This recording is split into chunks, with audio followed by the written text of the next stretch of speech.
Hello students, welcome to my YouTube channel. I am here with very interesting topic which is Coulomb law and position vectors and which is a very important topic of your plus 2 class. Okay, now that is the Coulomb law and position vector. Okay, तो vector form हम पहले कर चुके हैं, तो हम position vector की form में देखते हैं कि हम क्या है पोजीशन वेक्टर, हम कैसे ड्राइव करेंगे इसे।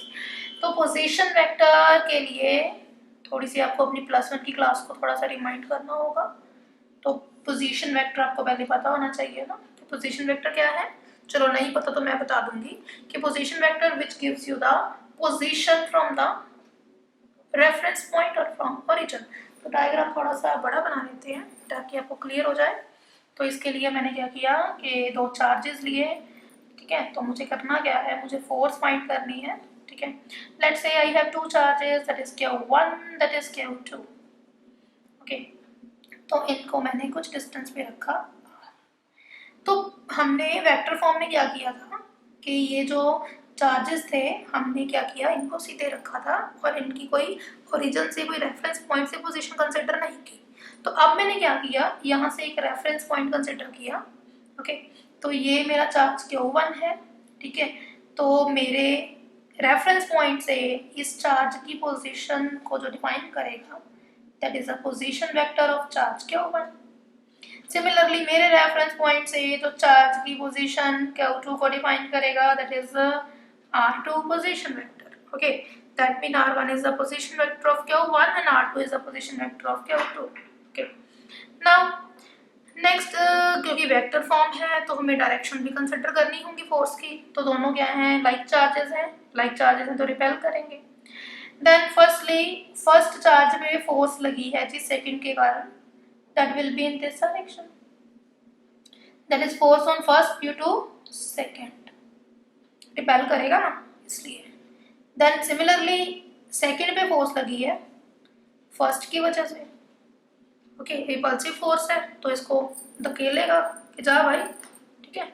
तो ये क्या है, इस डायरेक्शन में रिपल्शन लगी। ओके, अब मुझे डायरेक्शंस को F1 टू F21 की डायरेक्शन को स्पेसिफाई करने के लिए सिंबल चाहिए। तो सिंबल्स के लिए हम क्या यूज करते हैं, क्या यूज करते हैं हम, पोजीशन वेक्टर्स। यस, सिंबल्स के लिए sorry unit vector, not position vector. Position vector तो ये हो गए हमारे। तो हमने क्या करना है, वो यूनिट वेक्टर लेने हैं। तो मुझे 1 से 2 तक जो पहुंचाएगा वो कौन सा पोजीशन वेक्टर है, R12। जो 1 से शुरू होके 2 तक जा रहा है, जो 2 से शुरू होके 1 तक जा रहा है, दैट इज R21। तो हम जो जो हमने कंसिडर किया वो सारा यहाँ लिखेंगे। F12 क्या है, that is force on Q1 due to Q2, repulsive force है। F21 force on Q2 due to Q1। What is R1? That is a position vector. Okay, position vector of charge Q1। What is R2? That is a position vector of charge Q2। Now next is the R12 cap। cap से show होता है, that is a unit vector, that is unit vector from Q1 to Q2। Okay, Q1 से शुरू होकर Q2 तक जाता है। R21 क्या है, that is a unit vector from Q2 to Q1। Okay, तो देखते हैं अब कि फोर्स को हम in terms of position vector यानी कि R1 और R2 के टर्म्स में फोर्स को कैसे निकालेंगे। ओके, तो इन टर्म्स के बाद हमने क्या करना है, अब फोर्स कैलकुलेट करनी है इन टर्म्स ऑफ पोजीशन वेक्टर। तो पोजीशन वेक्टर में फोर्स लेने के लिए तो पहले हम देखते हैं कूलम लॉ से फोर्स जो है वो आएगी कैसे। F12 कंसिडर कर रहे हैं, that is equal to 1/4 pi epsilon naught, दोनों चार्जेस का मैग्नीट्यूड अपॉन डिस्टेंस का स्क्वायर। ओके, एंड F12 के लिए डिस्टेंस जो है वो कितना है, AB का स्क्वायर, ठीक है।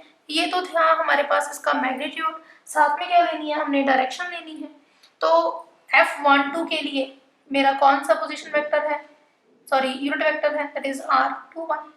R21 मेरे को क्या दे रहा है, देखो F12 की डायरेक्शन दे रहा है ना, दोनों क्या है, सेम डायरेक्शन में पॉइंटिंग है, ठीक है, दोनों क्या है, सेम डायरेक्शन में है। तो R21 मुझे बता रहा है कि मेरा F12 जो है वो इस डायरेक्शन में है, ठीक है जी। तो नेक्स्ट क्या है कि हमें करना क्या है, हमें इसमें पोजीशन वेक्टर लेके आने हैं R1 और R2। तो वो कैसे लेके आएंगे देखते हैं। देखो जो यूनिट वेक्टर R21 है, I can write it as vector upon magnitude. ठीक है, लिख सकते हैं ना, क्योंकि यूनिट वेक्टर होता क्या है, वेक्टर अपॉन मैग्नीट्यूड ही तो होता है। ठीक है, तो इसे मैं लिख सकती हूँ वेक्टर अपॉन मैग्नीट्यूड। ठीक है जी, तो R21 जो है, ठीक है जी, इसका वेक्टर कौन है, R वेक्टर अपॉन उसका मैग्नीट्यूड कितना है, R। ओके, इसको मैं लिख सकती हूँ R vector upon R magnitude. ठीक है जी, तो अब मैं इस R की वैल्यू को क्या करूंगी, इन terms of R1 R2 find करूंगी।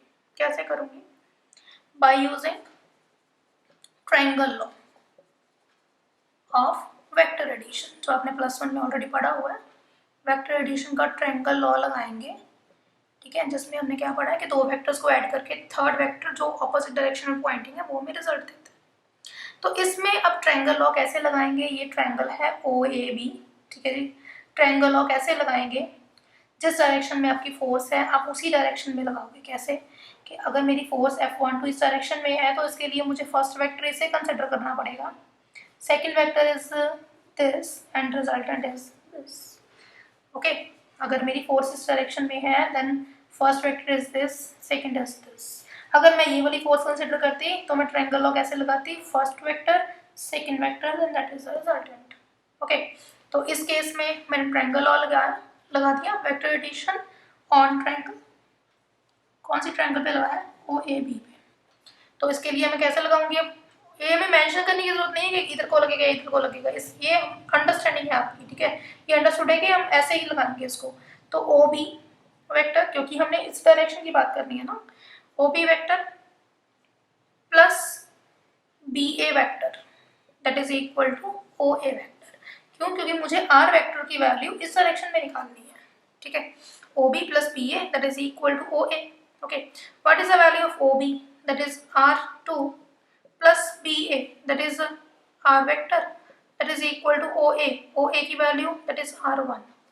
It implies R vector की वैल्यू कितनी आ गई, R1 minus R2। Okay, so I can put this value of R vector in this equation। Okay, let it be first। Okay, and put in first, you will get R21 vector that is equal to R1 minus R2 vector upon R1 minus R2 magnitude।